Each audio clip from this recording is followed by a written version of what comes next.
Dort. This is Lee Dort, and I'm down to dunk.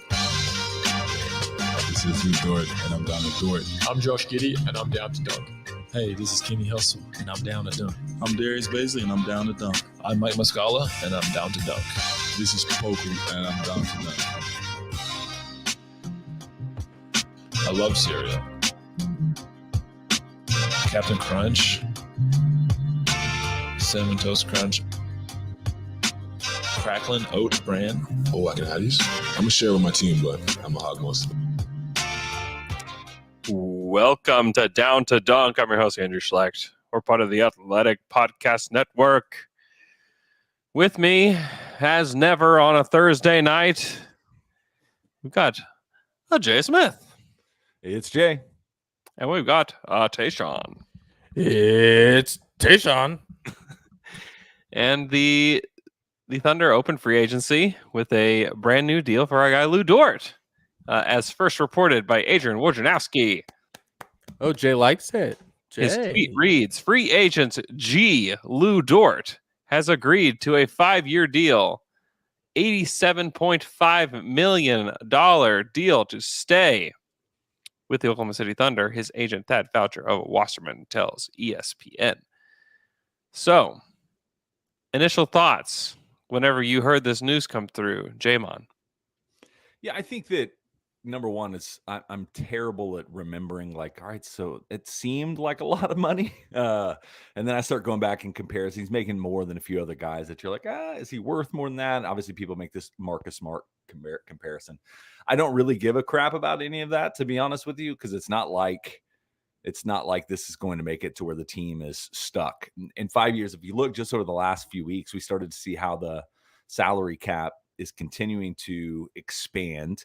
I think if you look at this contract in 5 years or 4 years, if it's something where they're going to be able to, if they're going to look to move it in his 5th year or whatever, is if you look at all of that, I do think that,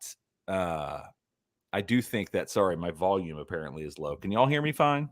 People in the chat are yelling at me. I can hear you all right. All right. Okay.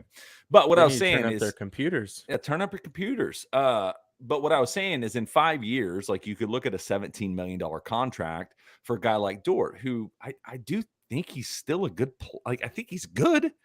And it will not, $17.5 million in 4 years or 5 years is not going to feel as insane as it does today. That's almost always what happens.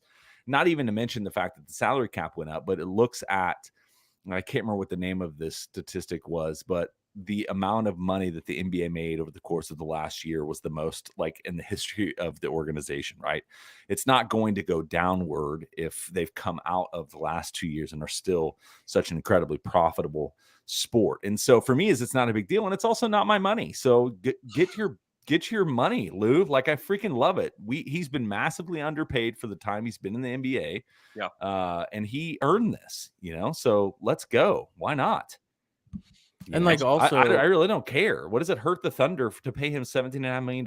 How does it hurt the Thunder? Tell me. That's what I'm saying. I have two things. One, 17.5. Is that even like that crazy sounding right now? It's below the level of an average starter at this point. So I think Lou is a starter. I've always kind of thought that. And so if he is a starter and a guy like that we've seen play in the playoffs and play well, defends at a really high level. And the thing is that, man, you need point of attack defenders. You see it in the playoffs. You see the kind of players that are in the Western Conference. It's going to be tough. When the Thunder are ready to go, it's going to be tough. And you need somebody that can play physical and can guard guys like John Morant. And the thing is, like, everybody's like, well, maybe he can't guard John Morant because blah, blah, blah, screens. Okay, I understand. The thing is, no one's guarding John Morant. But all you want is somebody that's going to make his life harder. You know, he's still going to score 30, but you want it on 25 shots. You just saw it in the finals against Jason Tatum, right? Yeah. No one's going to guard Jason Tatum, but they made it really hard. There were probably 3 games out of that final series that really made a huge difference because they just put so much pressure on Tatum, and he couldn't pull it out the way that he normally does. Well, GP2, what he did for the Warriors is what Dort will do for the Thunder, but Dort's a much better player. Like a much better offensive player, a much better defensive player, and he's so much younger too. I mean, Dort's 23. The thing about this deal, it's 5 years. We don't know the details yet. I know Spotrac put it out there, but I don't think that I don't know that is all accurate. However, this deal takes him through his prime, you know, which is a big deal. To have a young player locked up through his prime is huge, and at a tradable contract. I mean, I would liken it a lot to the deal that they gave Victor Oladipo. You know, Vic made more because he was the number 2 pick in the draft, and he just had a better pedigree and is a better player than Lou is. But you compare it to the deal that he got back then, it's like $20 million per back then, $17 million now. It would probably look like maybe 12 to 14 or whatever back then. It's similar to the kind of deal they gave to Lou in that it's a guy they really like. He's young, and they could turn around and trade him next year on this contract easily. So I don't think that there's a downside to it, honestly. I'm interested to see what the details are. And if it is just a straight up 5-year deal, if there's options, I think that those, you know, will be released at some point. I think that those kind of details will be interesting to see because it will kind of like determine a little bit more about the contract. But, you know, you look at Jalen Brunson, and I'm not saying that like Dort's going to be as good as Jalen Brunson was this past year, but Jalen Brunson got to restricted free agency, was not super happy with how things went in Dallas. Excuse me. And he's gone. He's making a ton of money. If they would have just locked him up last summer, like they could have, like Thunder did with Dort, he's probably in Dallas still at a number that looks like Dort's, you know? And now he's making close to the max, and he's in New York. I mean, this is why you do that deal. If only to, not only I think they want Dort as the player, I think that's important. I think he's important to the fabric of the team, but also just to keep the asset. Because if you're the Mavericks and you lose him, you also lose that salary spot when you're already kind of in trouble trying to make this team. It's just really important. And it's not so important for the Thunder to hold the salary slot, but it is important for them to keep a player of Dort's caliber, for sure. Yeah, and Jay brought up a point that I'm glad that we make every time this happens, which is like, it's not our money. Why do we care so much about it? Not our money. And if you think about this team right now, it's like, who's going to get paid in the next, let's just say 3 years? Shea and probably Giddey at the end of that. Eventually, Chet. Giddey eventually. But will Chet be even maybe that in 3 years from now? You know what I'm saying? It's like we got a while. We have a while. Like, who's going to get paid yet? Actually, so what does it matter? Who cares what Dort's making the next like 4 years? Okay. Here's some players that make more money than Dort next year on his 17.5 million. Buddy Hield. Would you rather have Buddy Hield or Dort? What's Buddy's? Buddy doesn't play defense. Yeah, Dort. God, I don't know, buddy. It feels very homeristic to say Dort, but Tim Hardaway Jr. makes more money than him next year. Nope. Off significant injury. Eric Gordon makes $19.5 million, $2 million more. Nope. Than Dort. Eric Bledsoe makes $19 million next year. Nope. Joe Harris makes 18.6. Nope. Evan Fournier makes 18 next year. Nope. Steven Adams makes 17.9 next year. Nope. Yes. I want him back. Gary Trent makes 17.5. That seems like that's the kind of player he is. And Gary Trent just got that deal, you know? Like this is the kind of money you have to pay for these players. And I think the narrative around it, and I don't even know who it is, but some guy that I immediately muted that we follow. No offense to that guy, whoever it was, but somebody started talking about how unworthy Dort is of this, which may be true. Like there may be some truth to this, but he started using some statistics, VORP. And so talking about value over replacement player. And number one, I don't know enough about that statistic to use it with any sort of accuracy. But what I do know is that it's hard to really evaluate Dort's worth on a team that has been intentionally trying to be bad for 2 out of his 3 years that he was here. The 1 year where we were trying to be good in the playoffs, like he showed his value in his rookie year when he was making, I think, $35 and like room and board for a year. You know, like he was fantastic when it mattered. And so I think that there's an unfair evaluation of Dort based upon the way this team has performed. And I do think Alex mentioned it in a text thread, and I think he's right about this. I think that Dort does need to play really, like he needs to be better. He needs to be more engaged on defense. And I do think that he's going to have the opportunity to do that because he's going to have a far lower expectation offensively, not to mention the fact that, like, I don't know, man, I'm pretty excited about what this defense can do, funneling people into Chet and him being able to, Dort being a little more able to focus in on being that kind of ISO guy. Yeah. But I don't know. I do think that there is going to be expectations for him that are a little bit different. But yeah, he was great at the beginning of the season. Things dropped off. But think about this. Think about Draymond Green the year whenever the Warriors stunk. And Draymond was like one of the only healthy guys on the roster. He was awful. And Steve Kerr came out and was like, listen, this guy is not going to – he's the worst player to have on a roster that's losing ever. He's terrible. And I'm not saying Lou is like that. I don't think Lou's like that at all. But think about it whenever they are trying to win 50 games or trying to win 60 games. And think about like how locked in these guys are going to be whenever they're competing at that high level. Last year, you look over and you're like, man, we're 20 games below 500. Like, am I going to go out there and just give it everything I've got? I mean, there's got to be like some like mental edge, like at least like shaved off, at least a little bit. Oh yeah. When you're like, man, we're competing for nothing. We're, to me, it's just if the Thunder make the judgment that this guy is worth this much. And by the way, Sam legitimately didn't think this was going to get done in the next few days. The only reason that we're here is because Lou and his people, and I don't know this for a fact, but I would guess that Lou and his people came to Sam and said, okay, let's play ball. Mm-hmm. And this is the number that they landed at.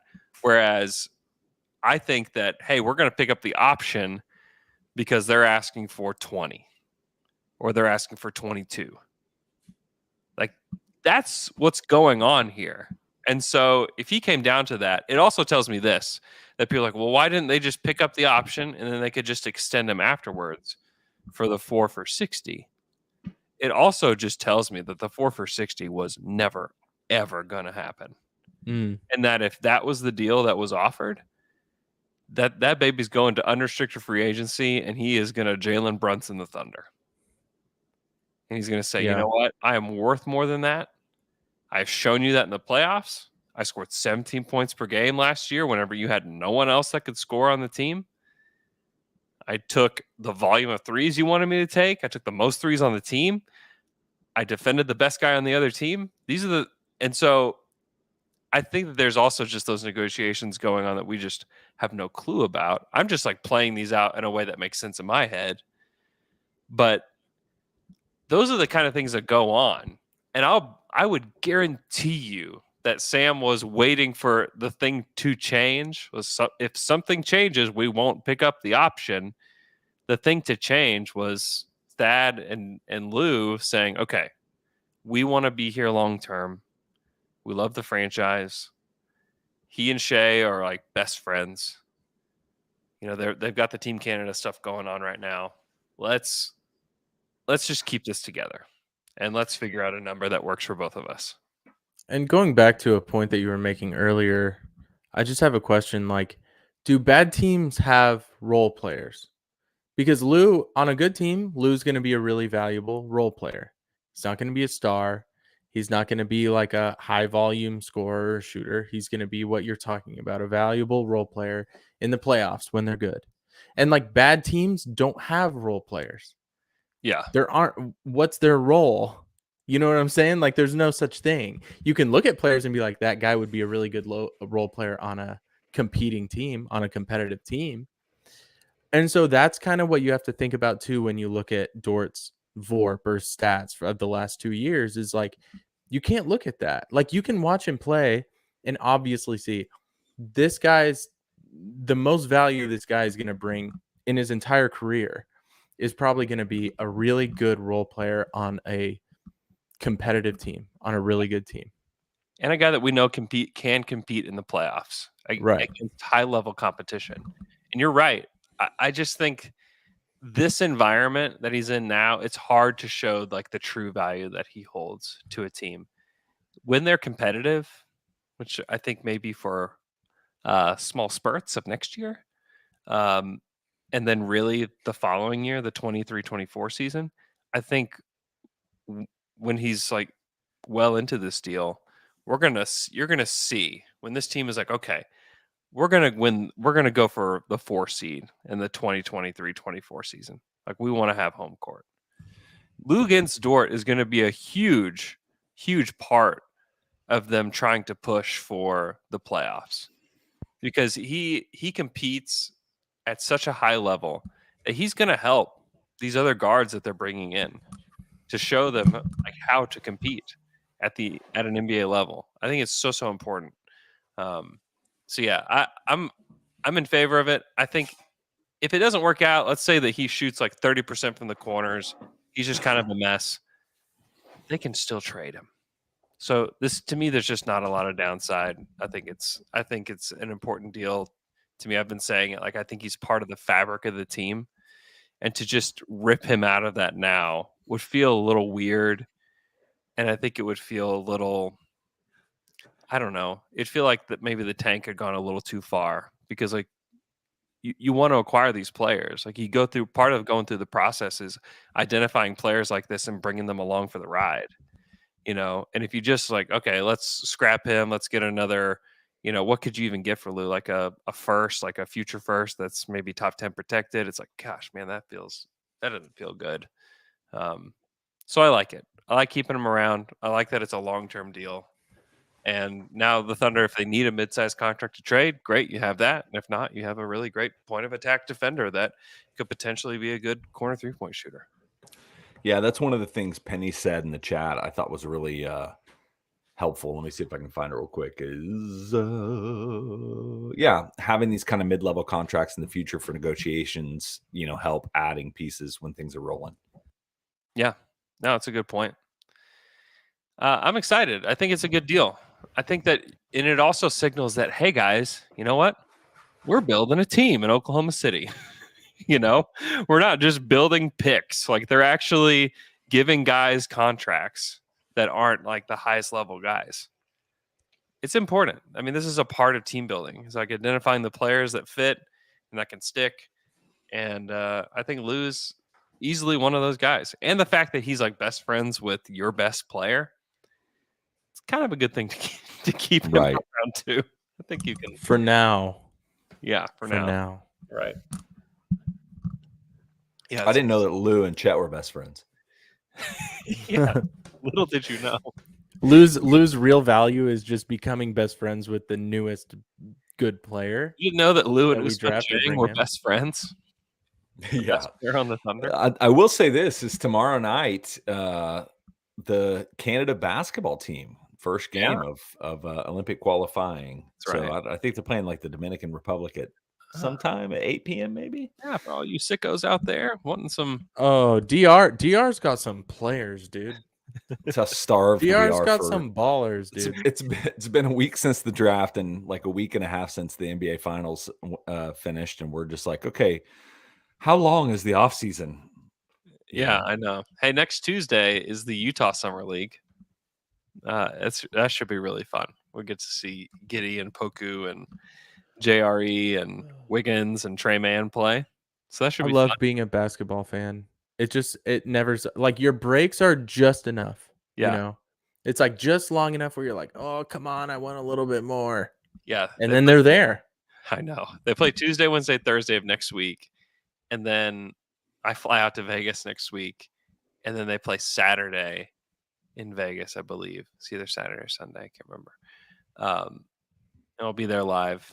There's also a chance the L Man is there live with me, which I'm Please. quite excited Please, God. about. So we'll see. Also, if you're going to be in Vegas, by the way, let us know. If you're listening to the show, if you're going to be in Vegas, let me know. We're going to do some Athletic NBA shows live on the concourse. So I'd love to be able to meet you guys and for you guys to be able to come watch our shows live there. So be ready for that.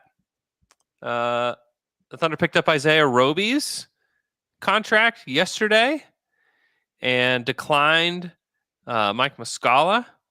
I think a lot of people would. We have a visitor here. I think a lot of people would think, "What's up, Al?" What's up? Oh, yes. Look what I'm wearing. Order Chamber shirt on for all those that are watching on YouTube. If you're not watching on YouTube, subscribe on YouTube. We're getting close to 3,000 subscribers. Love to have those. Wow. Would love to have those subs. That's a lot of subs. Yeah, help us out, That's a lot of everybody. Let's subs. get there. Just hit that subscribe button right down there. The subscribe button and just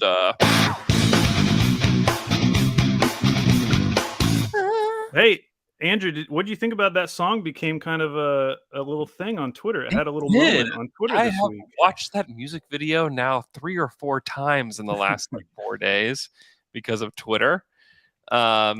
It's enjoyable. I like it. I actually went and listened to some more Alien Ant Farm songs because I had that CD.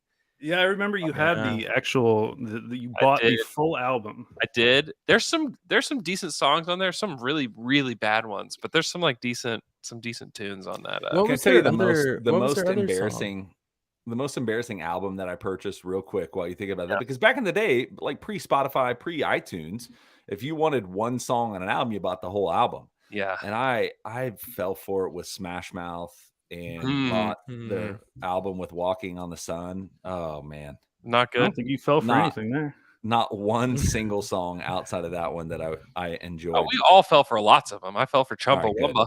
Yeah, You I know? spent $20 on Chumbawamba.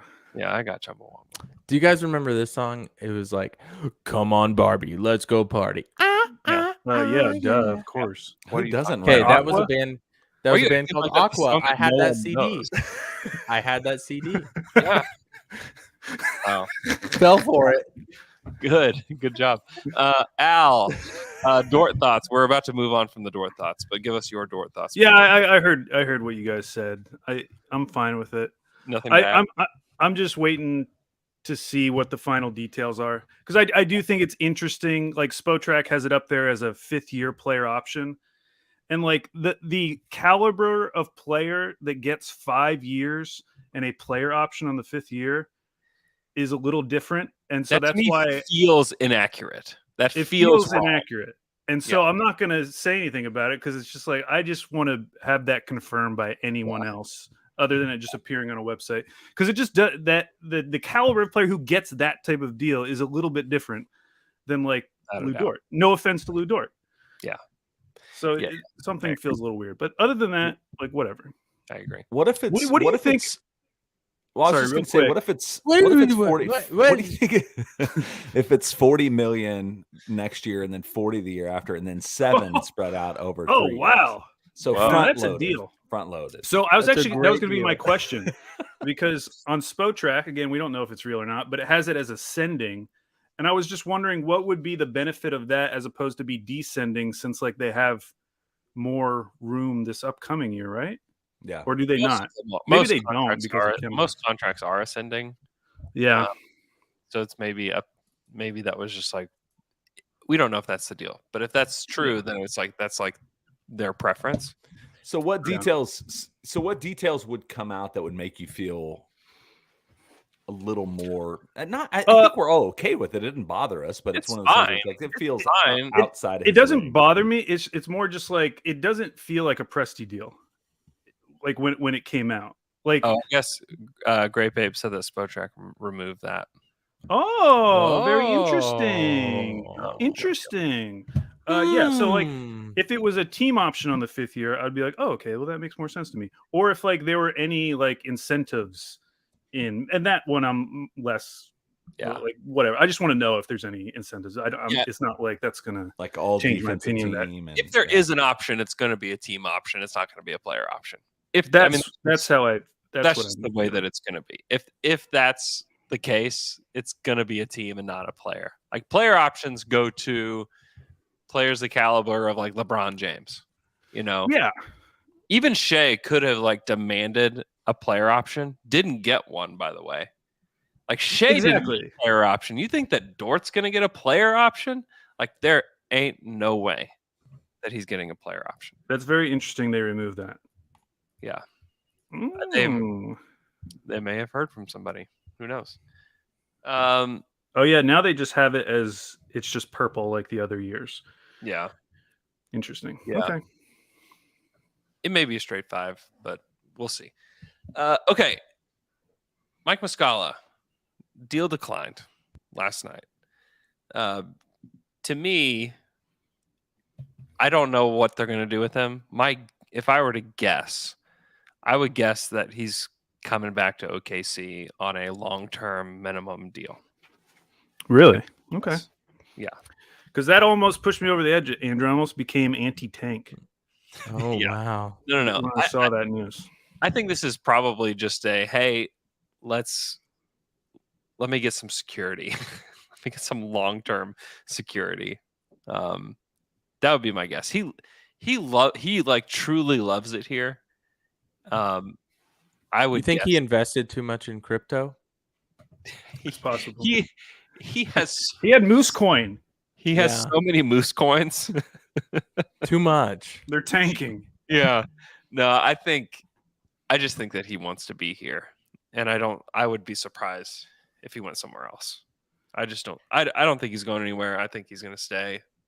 Just judging from the way that he's acted in the past, it would have made way more sense for him to go somewhere else, even 2 years ago. Just be like, hey, yeah, it's been great. Please trade me to somewhere where I can be helpful. But I think he loves it here. So I would be surprised. And I think that, they picked up Roby's deal. They're just going to carry everybody until October, I would guess, or until maybe if a trade came along or something like that happens, they'll do a deal then. However, I would guess that they'll carry 20 guys until then, and it'll be fine. But I think And we haven't heard will be one of them. because today was supposed to be the day they had to decide on Teo. We haven't officially heard anything there, right? No, I would just guess that options for younger guys like that will just be picked up. And then my guess is that they just will have to make another decision later on. I just don't think that they don't have to. And even Sam said it at exit interviews, like if they have to eat a contract, they'll do it. They're going to have to at some point. Yeah. If Teo's the guy, great. So Black White says that Teo's contract got guaranteed yesterday. I don't know. I didn't see that, but I could have definitely missed it because of, Oh my God, Spotrac deleted that too. according to Spotrac, Maladon's contract was fully guaranteed For 15. for the 22-23 deal. Yeah, that may be accurate. And if that's accurate, they could still cut him. So I wouldn't say that like, oh, they picked up Roby's option. Great. Roby's going to have a chance to compete for the starting position. Like, no, there's still a pretty good chance that Roby's gone. So let's get to the biggest unanswered question for the Thunder for free agency. When are we going to get an unprotected first for Vasily Micić, Andrew? That's right. Maybe next year. I will never give up this dream. Let's kick the can down the road another year. I want to be talking about Micić in like 2030. You know what? His PR team is pretty good, though. They're keeping him in the news. Yeah. He's never played an NBA game, and I'm seen like a- very familiar with him. I know. I've seen a lot about that name. Yeah, his name was getting pretty hot there around the draft, right? Oh, so hot. So hot. I mean, Jake Fisher was dropping little nugs about him. I know. Oh, dropping little nugs. I haven't been so- drinking enough water lately. I've been dropping little nugs for about 3 days now. It can still happen. I mean, I guess it could still happen. But I guess I mean, honestly, like Micić is a guy that you would wait until everybody's got their point guards. Like Washington was a destination that we had talked about. Now they've signed several. They've got several guys now. So we'll see. We'll see when the dust settles if there is still a point guard destination that maybe he would like to go to. Yeah. Maybe he'll go to wherever Kevin Durant goes to. Who knows? Whoa, there's some news. Man, so I was on my way home from the Home Depot as I purchased lots of things for my yard and Nice. saw the news, and I immediately called Alex. And Alex knows this. I rarely curse. And I had to open up my conversation with Alex with just expletives.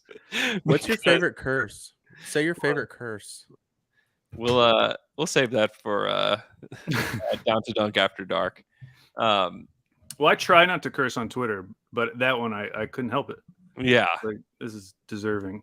it was. What'd you say? It was insane. I still cannot believe that happened. I mean, I had to do an emergency podcast for The Athletic. It's up on the Daily Ding on the Athletic NBA show feed. You can go listen to that now. But man, Kevin Durant has demanded a trade. And Alex and I were talking because we're planning for Slam and Jam. We were going to have a Nets guest on after all like the Kyrie stuff was going on. Like, oh, Kyrie might sign with the Lakers for $6 million. Like, that's going to be crazy. And didn't. And then he picked up his option. I was like, oh man, now the Nets are boring. Suddenly they're not boring at all. Yeah. Also, like Nets fans are about to be very boring again, though. When Durant leaves. And when Kyrie eventually is not there, it's like, who cares about the Nets anymore? So you don't need them on your podcast anyway. See, the reason why I want to have him on, though, is because I almost feel like for those fans, like, what did they actually get out of these last 3 years? Like, is there some, like, optimism just to move on from all that and just watch a normal team for a little while? I know one. Go ahead. Durant was only a toe on a 3-point line from possibly winning a series. There you go.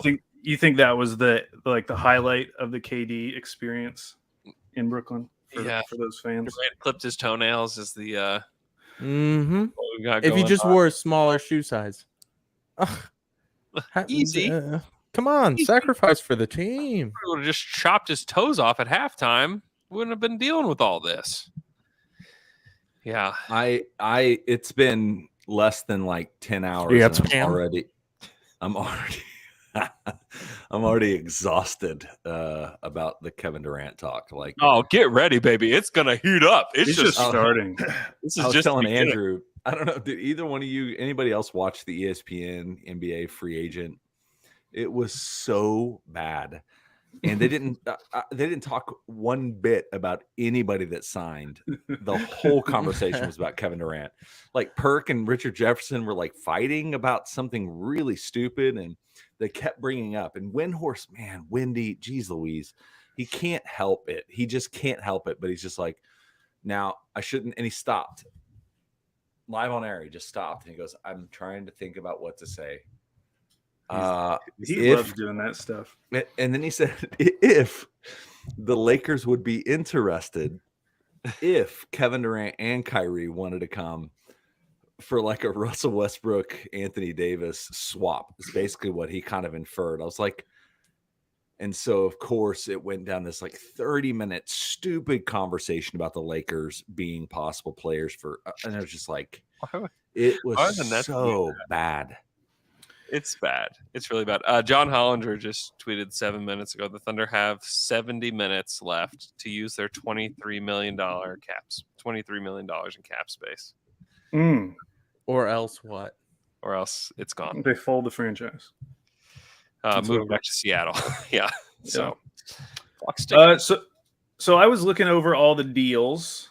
I was getting in the deal zone myself. Yeah. For Kevin Durant, and the team, because all the reports are that they want to remain competitive, right? Like no one's saying that they're going to accept a picks-based package. The goal is to remain competitive because they don't own any of their future picks, so there's really no incentive to be bad. Yeah. I keep looking at the Clippers, man, because the Clippers have more mid-sized like rotation players than any other team in the league. Yeah. And they have Paul George. They do. And what team is realistically going to offer a player better than Paul George? Because he's better than DeAndre Ayton. He's better than any of these other players that people. He's better than Tyler Hero. And I just wonder, because the Clippers would be the one team that would allow them to get rid of some of their rotation players like Joe Harris and actually bring back guys who could play. Yeah. Like Norm Powell or whoever it is. What about Booker? You can't do Booker because you can't own. Oh, yes. There's two rookie.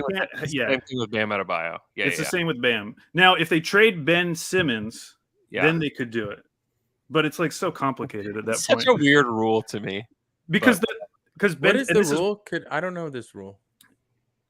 You can't trade, or you can't trade for a player that has been given a max deal on their rookie extension. Okay, but you traded for both of them. You can't trade. It's another. Isn't it an incentive to try to keep teams in their original markets? Is that kind of what it is? Is that the purpose of it, or is it just to make things more complicated? It's just, and this is why, in case you haven't heard, this is why SGA can't be included in the deal. It's the same reason. Yeah, because he falls under this as well. Same with Bam. Same with Devin Booker. There's actually a bunch of like really good players that the Nets might want. Yeah, that are exempt or they just can't be part of it. And meanwhile, like even if they wanted to trade Ben Simmons to acquire one of these guys, like you're not getting. What are you getting for Ben Simmons at this point? Nothing. And so that's why I think like those guys are out. Yeah. So like in terms of realistic all-stars, because the report right now is that they want 2 all-stars, which good luck. Like what teams have 2 all-stars, first of all? Right.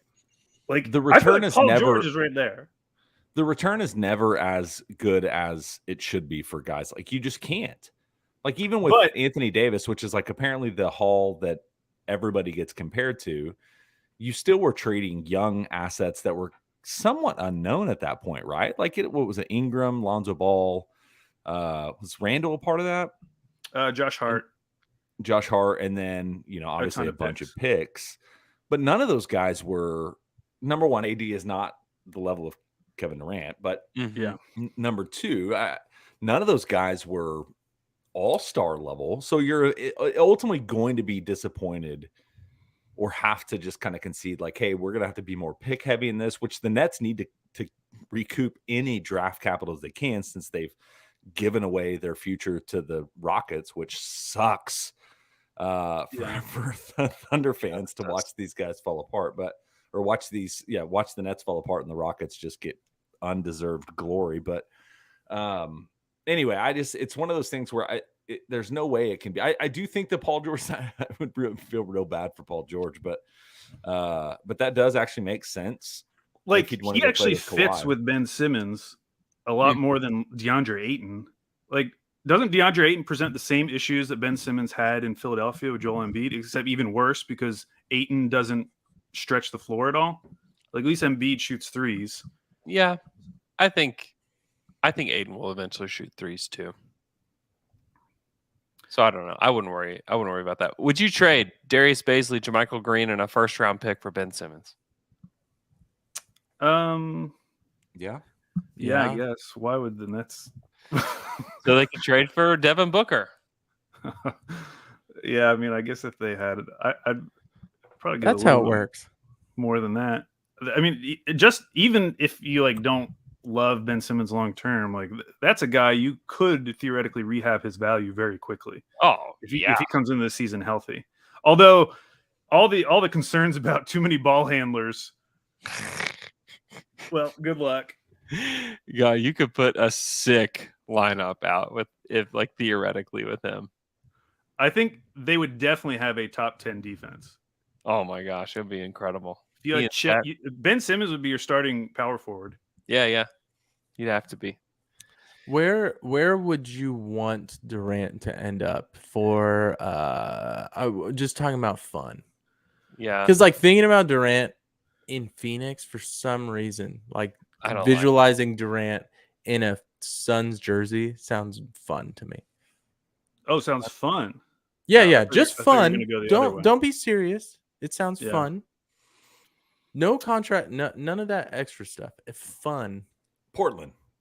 Portland would be fun. Dame and Yeah. KD, fun. Portland would be actually the one, just because the fans here would just go insane. I mean, It'd be it'd be awesome like that. Yeah. And like maybe I'm crazy for thinking this but Portland with Dame staying with the franchise, doing the things that endear him to people like me. Apparently, I do think it'd be something where it'd be some good fortune for a franchise that has not always had the most good fortune. Yeah. But they cannot trade for him because they just signed Anthony Simons, and so he's not eligible. Alex, leave it. Throw that out the window. Leave that Couldn't out they- of this conversation. What about But Anthony? You have to move Anthony Simons or Ben Simmons. Okay, I got. what you're Doesn't saying. matter. Yeah. Doesn't matter. Fun. No, it's not that. It's just that because he was just signed. I think you have to wait till Fun. Till in the season. December 15th or whatever. Okay. Sorry, Taylor. Sorry. Fun. The Kings. What about Milwaukee Bucks? What about Chris Middleton and an unprotected 2028 first round pick?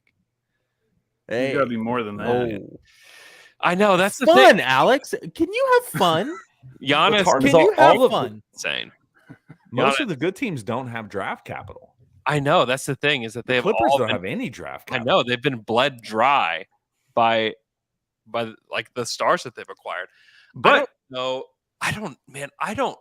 How do you get enough for Kevin Durant? That's the thing. You Like don't. not only You Kevin can't. Durant, but Kevin Durant on a 4-year contract. How do you get enough for him? Because there's not been a player his caliber on the trade market, maybe ever, like this. Because who is the last like great player to be traded like this? I mean, like Paul George may have been like the last like really good player to be traded like this that didn't have that it wasn't free agency. I got yeah, one. because Clyde AD McGlide. had 1 year left. Yeah. Harden had a couple of years left when he went to Brooklyn. So that's Yeah. kind of one. Yeah, I guess Harden is kind of one, but Yeah, but it's. but he's not Still not this Durant, though. level. He's Still not this level. he is still just a rung below what Kevin is. Like, who was the last player that was the caliber of Kevin to be traded? Shaq. I mean, Shaq Yeah. is probably it, but even Shaq to the Heat, I mean, that did shift. I mean, it shifted the league pretty significantly, but And Shaq from Orlando to LA was the. yeah, but that was a That free was- agency signing. Oh, that's right. Duh. And Golly. there's so many like almost, right? Like almost with Kobe, almost with Tim Duncan. Yeah, Well, somebody said Sean Cargill said Kawhi, but Kawhi had 1 year left of his contract. Yeah. That's the game changer. Now it is, and somebody else mentioned this. It's Great Babe. He said that it's Electric Caveman. Nope, somebody said it. I don't know who it was, but they said it is from 34 to 38 years old for Kevin Durant, who's coming off an Achilles tear, which I think the theory is that his age will, it was Great Babe. His game will age well. Because he's he's not as dependent upon his athleticism as he is his just incredible ability to score. But Okay, can I just throw out a Clippers trade to you guys? You just tell me what you think, just for fun. Hey, for fun. Yep. Taylor. All right. for fun, Okay. Taylor. Okay. And it's remember- for fun. What they want is to remain competitive. Okay. Are you going to be more competitive than this? Kevin Durant and Joe Harris. This works, by the way. I ran it. For Paul George, Reggie Jackson, Norm Powell, Terrence Mann, and Brandon Boston. That's interesting. I would want picks. I'd have They can give their 2029 probably or unprotected. unprotected. Yeah. Yeah, take Brandon Boston out of that deal. Come on, dude. He's so young. Yeah. That is definitely interesting. Paul George is one of the best players that can get out there on the market. However, he's injured all the time. So here's a fun question. If you were the Clippers, would you rather have KD and Paul George or KD and Kawhi? Like, couldn't you trade Kawhi to the Nets as part of that deal? If they know that they're both healthy right now, it's like not a question. Like you trade Paul George. If there's anything weird with Kawhi, then it becomes more of a question. Yeah. I think there's also a part though for me where it's just like Paul George he was the one that played in the playoffs and got them, like the 2 years ago. He's the one that kept this whole past season and until he got COVID in the play. Like he's just been the guy that's actually shown up. And and Kawhi's a big weirdo, it feels like. Maybe I'm just assuming that part, but Yeah. How old do you guys think Kawhi is?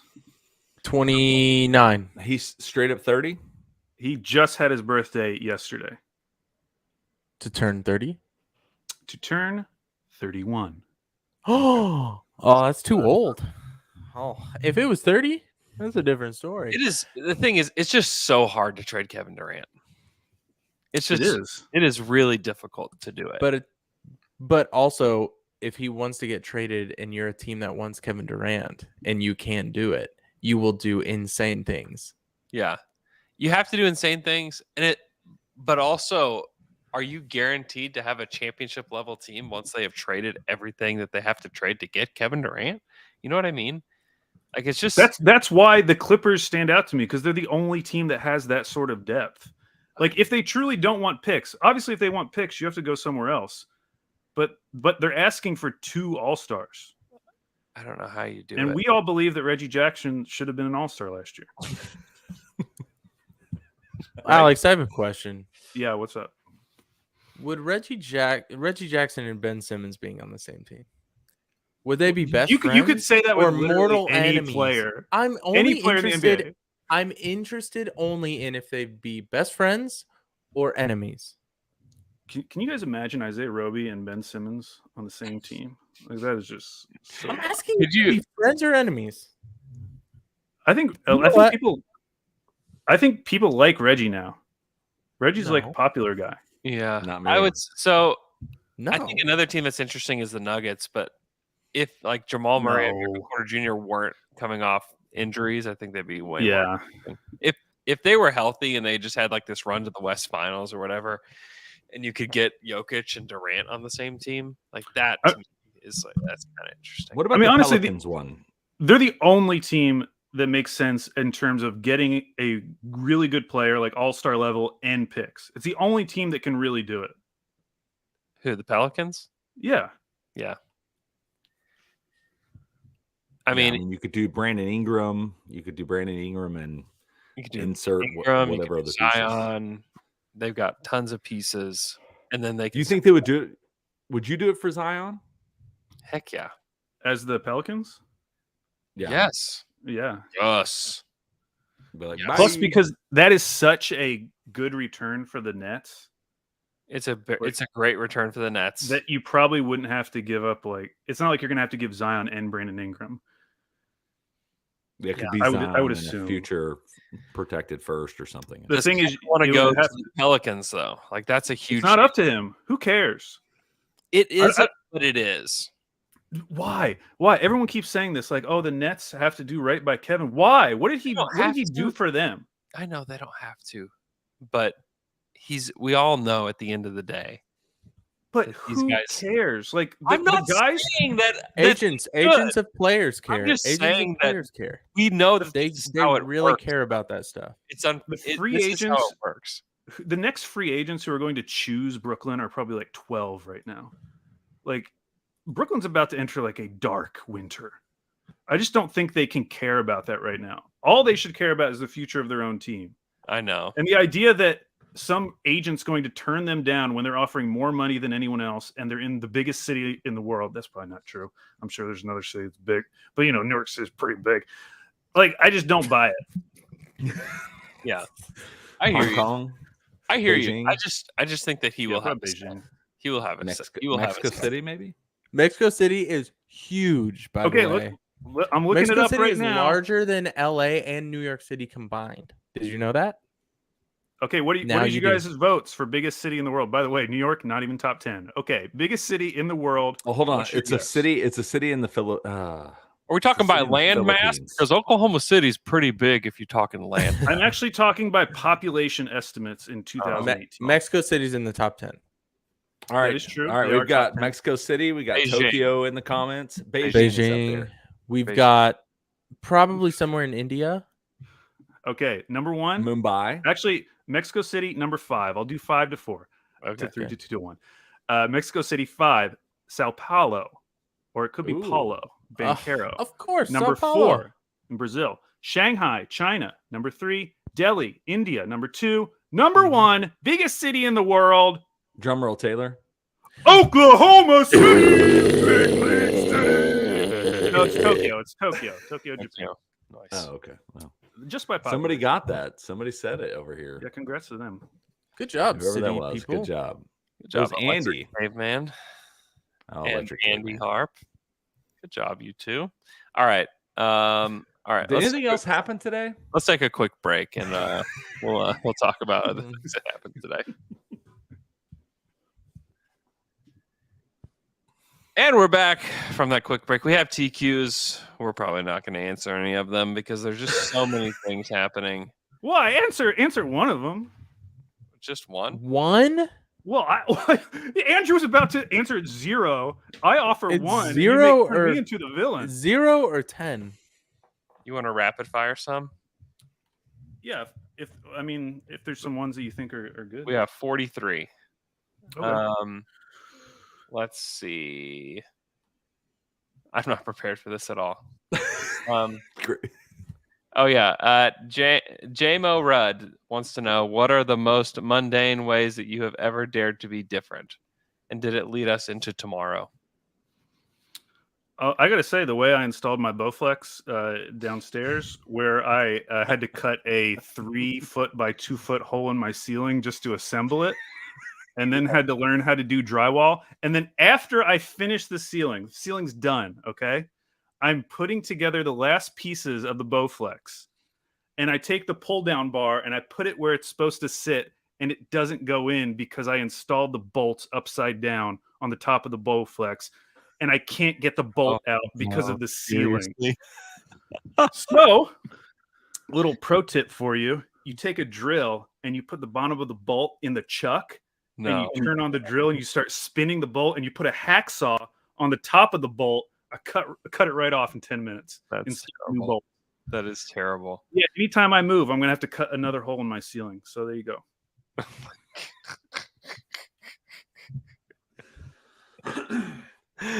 Oh my gosh, that's amazing. Any deals that you guys like today? I like Kyle Anderson to the Timberwolves. I like that. Yeah. I'm a huge fan of Kevin Knox to the Pistons. 2 years, Yeah. $6 million. How in the world did Kevin Knox agent get him more than the minimum? That is miraculous. Honestly, both of those deals with Detroit, the fact that Marvin Bagley got over $10 million a year for 3 years. What is that? What is that? What in the world is I also, for me, a little bit easier to be like, to talk about the ones that confuse me. Like, I don't super get the Malik Monk to the Kings one. I mean, so their argument would be our two biggest weaknesses were shooting and defense. Malik Monk, of the available people on the market, aces one of those, does not ace the other one, but he is like about as good of a shooter as Sacramento's going to get. Yeah. And I guess if you think like he's not going to start, they'll probably start Davion next to De'Aaron Fox. So maybe it won't be terrible. They're collecting a lot of bad defensive players though, and it's going to be really hard unless they start making a turn here soon. I know. In their targets. Yeah, it's brutal. I think you'd want to target guys that have been in the playoffs, but maybe guys that have been in the playoffs are like, I'm not going to Sacramento. Now, do you guys have any opinions on the Jalen Brunson New York Knicks acquisition? Well, I've got some. I think Yeah, That's Jason- the most New York Knicks thing to ever happen, and it's the most obvious thing that could have happened this offseason. Brunson's good. The thing is, like, New Mhm. York got a good player. It's more so what happens now. Like, what do they do now? That to me is going to matter. And they're that's probably not exactly why. They're probably not- Here's my concern. Yeah. This was his breakout year Yeah. at age 25. Mm-hmm. And the reason a lot of people were excited about him was he torched the Utah Jazz, who we He did. all knew had this fatal flaw, and he was uniquely set up to destroy that defense. As the playoffs went into the later rounds, it wasn't the Jalen Brunson show, and it didn't look as good Yeah. against much better teams. So I think he's a fine player, and I think it's I think it's better to have him than what their other options would have been. I'll say that. But I'm not over the moon. I would not be over the moon as a Knicks fan. It puts you in the middle, if anything, and it's kind of like Taylor said, it's just more of the same from the Knicks. Do you remember how Knicks fans reacted when they got Kemba Walker? Yeah, Do you remember Do you that? remember how Knicks fans reacted when they got literally anyone? Exactly. Jalen Brunson, and you know what? According to some Memphis players on Twitter, they said JB got game, and John Morant said Okay. game. So that Like I'm just game- putting that out there. Was there a question mark after game, or it was all caps game? JB got game. Game. Yeah. Yeah, I just like what made Jalen Brunson so good in that Utah series. He had like a ton of space because he was surrounded by shooters, Reggie Bullock, like Maxi Kleba. Now he's going to New York, Mm-hmm. where you got like Julius Randle, Isaiah Hartenstein. Hartenstein signed with them. I missed that. I don't think they were going to be able to replicate what made that Dallas Mavericks offense look so good in that series against the Jazz. I know. So I just have questions based on that.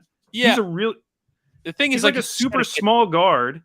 Yeah. He's 6'1", and his best attribute is that he's really good inside. He's a great like finisher inside, which is And where that he's- Julius Randle and Isaiah Hartenstein are going to be. And that he's fast, and that's what was different between him and Luka, right? Like if you're on a team with Luka and you are playing an opponent. Oh my what if God! that Breaking news! opponent- Breaking news! What? Muscala back! Yep. Wow! Woo! There it is. Yeah. 1 year vet minimum. There you go. I thought So maybe he would want some security, but So he actually 1 took less year. money. I was telling you guys earlier in the show he wants to be here. Obviously, That's pretty awesome. bad if he signed a 1 year vet minimum deal. Yeah, I even when they declined it yesterday, I was like, he's not going anywhere. The moose is not loose, says Jay. The Moose is in fact not loose. Not this, Jay. Yeah, Different Jay. yeah. Could be Not- same J. It's not. I mean, Penny says it's confusing. It's really not confusing. Like he Yeah, wants. I'm right here, and that guy's just in the comment section. Mhm. He wants to be here. I mean, that's just like that's the end. And Yeah, maybe people just aren't used to players wanting to be in Oklahoma City, but it's happening a lot recently. Chet, Players are loving the vibes. Moose, Moose, Yeah. that's two. Give us one more. got We need Moose. one more. Lou. Dort. Well, yeah, we gave him a lot of money to stay. I mean, I'm sure he does want to be here, but Here's a question though. What would Lou? What the would Lou's, $80+ million helps. What would offers from other teams for Lou look like? I don't know. Honestly, that's what I wanted to see. That's why I was kind of excited about restricted free agency, even though I knew they would probably just come to a deal. Yeah. But I kind of just wanted to see what his market would be like. And now I feel We like would have seen. I think we never would know. have seen next year. I mean, if you think about it, like, let's say Dorian Finney-Smith got to free agency Mhm. this year. Is he making more money than he's making right now? Does he get $100 million from somebody? Like maybe. mm, Like he might. Maybe he could get 80. 4 years, 80. Like he's a good player. And I just would wonder, like, would Dort get a similar contract next year if you just played this out? And to me, this is a little bit like trying to give him a deal that makes sense today, so that, like, if Dort has a really good season where he fits in well and he shoots it really well from the corners and defends at the point of attack, and you're like, yeah, this is our best defender, and also a guy that hits 38% from three from the corners on 5 attempts per game. That's a player everybody's looking for, But that's not who he is yet. Like, you just brought up Dorian Finney-Smith. Like, that dude shot 40% from three. Like, I know, but that's what I'm saying is, like, Dorian accepted a deal that, like, early on that maybe he shouldn't have. Yeah. We'll see. I mean, like Jay said, I really do want to see more from Dort this year. Yeah. I want to see what he looks like in a different role, because I don't know how you don't have to buy into the advanced stats, but it is very interesting that a lot of the advanced stats show a precipitous decline in his defensive rating, even while the team has been pretty good defensively, like while all these guys have been on the court. And I just, will that bounce back up next year when he has less of an offensive role? Maybe he won't. I mean, maybe he will still have a large offensive role. Even also look at last year and how different the lineups were constantly all year. It was like, it's not like Dort was in a lineup with all the best players when they're in competitive games the entire time. Yeah, I mean, you have to, gosh, we have to use what we've seen with him to know that Lou Dort's the best defender on the team. Like, he just is. He won't be next year. Maybe Chet becomes the best defender on the team. That's but he's right. the best guard defender on the team. He's the best perimeter defender on the team. Like, we know that for a fact. Like, don't let these stats from a horrific season in which the Thunder tanked tell you that Lou Dort's not a good defender. I think that stuff is just garbage. That's where you're just looking at stats and you're not, like, using your brain and watching the games and know, like, what we've seen from him in the playoffs when things matter. But again, that was 3 years ago. Like, I think it's understandable. We were even talking during the season, like, yes, you still see those flashes like him against De'Aaron Fox. In a losing season, though. Alex, what shirt are you wearing? Stand up. Stand up. But stand up. In a losing season, I just don't buy. I just don't buy that he's still not a good defender. If they didn't think he was a good defender, you think they'd lock him up? No, I'm not saying, because that's like his thing. Like, that's. I'm not saying that he's not a good defender. I'm saying I would like to see him get back to that we all, where it was like so obvious. We were talking about it every single game. Oh my gosh, look at Lou Dort. I've never seen a defender like this. And I would like him to get back to that. I think it's because, like, they weren't competitive. It's hard. It is so hard to be, like, insanely competitive on a team that's winning nothing. And so I just think that Lou Dort's value will show back up in spades when it's time to win again. Like, I think not next year. I think the year after. That's what I think. And we may look, I mean, people may look at the deal next year and be like, man, this deal sucks for Lou Dort. I just think that, again, Lou against Dort is a guy that has competed in the playoffs. We've seen it. And he's become a better player since then, too. Like, a lot better player since then. So we'll see. And again, if things don't work out, this is a tradable contract. So I wouldn't be worried about it either way. I guess that's my question for Alex, and not supposed to be. I'm not trying to attack you. I'm honestly curious. Sounds like you're attacking me. Like, what are you worried about what are you worried about with this contract? Oh, it's not the contract. Like, it's really not the contract. It's just what we've seen from Dort and questions about his fit on the team. Like, that's it. Like, the same stuff we've been talking about the entire season. Like, is a guy who shoots, who hasn't been able to shoot above 34% from three, really the best fit next to Giddey, who we don't know if he can shoot, and Shea, whose shot has been, like, up and down. Like that's it. It all goes back to the same thing we've always been talking about. And if look at Marcus Smart. Like Marcus Smart comes off the bench for the Celtics. Right. He still plays a really valuable role. If that ends up being what Lou is. But the difference is that Marcus Smart is a really solid playmaker. Lou Dort has a negative assist to turnover ratio. Like Lou Dort is but he doesn't have to do that for the Thunder. He has to do that for the Celtics because the Celtics have nobody. The Thunder have almost too many guys. But we're talking about Marcus Smart. Like I just don't like that comparison. Marcus Smart was such a that's what his value is not as an offensive playmaker. Let's make that clear. Okay, good. Then let's stop comparing him to Marcus Smart. We don't have Marcus Smart. Keep doing it because his value. He's the depoy. That's the value that he brings to a team. And I think that from the guard position, it's important to be able to defend at a point of attack, especially in the playoffs. It is. But if that player... Is this a good time for me to bring up that I think Jay Will should move into the starting lineup? No, it's not Jay. Jay Will? The Razorback? No, Jay Dub. Yeah, there you go. Listen, I just think like Andrew, like we talked about this all season. Like we talked about our concerns with Dort. So like why would I suddenly why would those concerns just suddenly evaporate now that he's making a ton of money? I'm not saying that they evaporate. I'm saying that he can be a valuable player, whether he's coming off the bench or if he's playing for the team. I'm just saying I've seen him play in the playoffs. I think he's going to be a top 8 contributor on this team if they keep him. And I feel comfortable with that. That's what I'm saying. We've seen it. He competed on that team where there were a lot of players competing for minutes. And he was like in the closing 5, chosen by Billy Donovan as a rookie that had played half a season with the Blue. And now I've always agreed with that, like as him as like the 5th starter. But then I saw that's fine. Yeah, I saw somebody on Twitter. It was Clemente. He brought him up. We were talking about the deal in reference to him being a fifth starter, and he was getting roasted alive.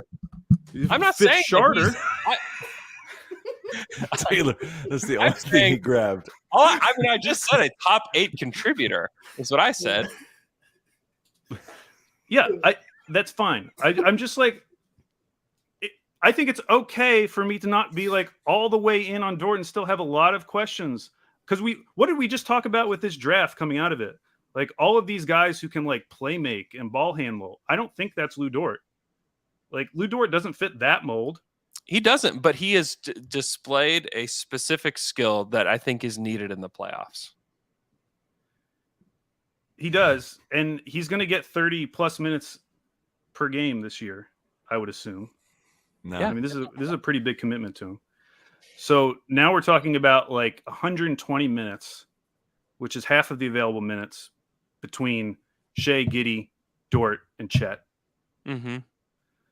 And I'm just like, I don't know how you develop all these other guards with 3 guys locked into 30 minutes. It's going to be a challenge without a doubt, because you think about Trey Mann as a guy that I think it's forgotten about whenever we talk about like this rotation, especially since we've gotten all these new players. It's going to be a challenge to play all of them. It will. And that's why I think, because I've already started to hear rumblings about J-Dub playing like the 3 and the 4 and like all these different positions. And I think rumblings, you think he could be the 4th starter? He could be the 4th starter. I don't think he's the 4th starter, but I do think that he's a guy that will come off the bench and play a variety of roles. I just think like if you have Taylor, one second, if you have those concerns about Giddey shooting, Mm-hmm. And it's then Fry Pod, Alex. Right, this is a Wednesday pod, guys. No, it's a Wednesday pod. Shut up, Taylor. Chet, we talked about how like some people are worried about his shooting specifically in the half court. Yeah. And then if like JRE is starting, we're still worried about his shot. He hasn't shot above whatever 34%. Here's the thing. You're talking about fits, and like this team isn't ready for a fit yet. If they will have to. We're ready for shits. We're talking charters tonight, boys. They're gonna have to make fit decisions next summer. Right now it's about, okay, how do we keep all of our assets? I think giving Dort the contract that he's got and maintain that asset, great. Right. You just bring in players that you like. This team isn't done. Like this isn't a team that's ready to compete. This isn't a team that's done. This is a team. This is it's a group of players that I think the franchise likes. Do they fit together? Not really. I think you have to figure out who can really play first, and then figure out what's going to complement those guys. What do we need back? Those questions aren't answered yet. We're not there yet. Yes, they need more shooting, of course. And I think if you ask Sam, like, what do you need? I think that he would say, yeah, we need more shooting, but like, we're not there yet. We're not ready to put the finishing touch on this roster yet. And that's part of like why you have all these picks, is that you can use them to go get shooting if you have to. And maybe they draft like a generational shooter in this next draft. Who knows? I don't know. But yes, the shooting question has to be answered. It has to be answered. And by the way, that it could be answered by us watching Giddy next week, and all of a sudden he's like draining threes. Or Lou comes back and he's draining threes, not just from the corner, or maybe he is just shooting corner threes, and it's great. Lou just shoots the corner three like he has the rest of his career. He's a 40% 3-point shooter from the corner. Yeah, so it takes very few of those in comparison to above the break threes. I know, but he's done it every year. I know. I believe in the corner threes. Like, I'm right there with you. So and to me, that's the role, because the guys that are at the top of the key are the guys that are handling, driving. I just think that you have to remove him from that role. He's not a great player in that role, but I think that he's a guy that can be a star in his role. I don't know who coined that. Was that Doc Rivers that coined that? Whoever coined that. I think he could do that. I think he could be a star in his role, where he plays in the league for a long time. I mean, PJ Tucker just got $20 million for the next 2 years, and he's really old and really wasn't that good. He's seriously what, 37? Yeah, he is. I mean, that is wild. And you're worried about Dort at 17, Alex? Charters. You have gotten your point across perfectly to Taylor, Alex. I can tell you that. All right, we gotta go. Thanks so much. One more Twitter question. Just one Twitter question. One more Twitter question. Congrats to Mike Muscala. I'm glad that he's back. Hey, congrats to us. I can't wait because there's so much space for guys to just be on this team. Keep bringing them all back. Who's next? What's the word on Teo? Oh, he's coming back too. They're all back. What if they refused to trim the roster? You to can get tell down us to we have 15. You think we're gonna have more than 15? Tell us we can't. They dress them up as the coaches and like bring them in on the second row of benches. What do they do? What would the league do? You can't play? I don't know. Like if you had a suit that had snap buttons on the side, yeah, and Muscala just stood up and ripped it off, went out on the court, what are they going to do? They can't stop the game. Player coach. Here's a real thought. What if the way the Thunder are doing their summer league, where only half their guys are going to Salt Lake City and then half of their guys are going to Vegas, is the way they plan on playing this season? So half of the team will play 41 games. A team, B team? The other A team, B team. Oh, like you could have a travel team and a home team. There it is. Dude, they basically did this last year by having like, okay, these 10 guys are injured right now, so actually we can't play these guys. But you could just do it from the beginning. Like, all right, so Giddy's going to be the B team leader. Shea will be the A team leader. Andrew, would you rather be an all-home basketball player or all-road game basketball player? You get to see the sights, you get to travel the country, or you get to stay home, sleep in your bed every night.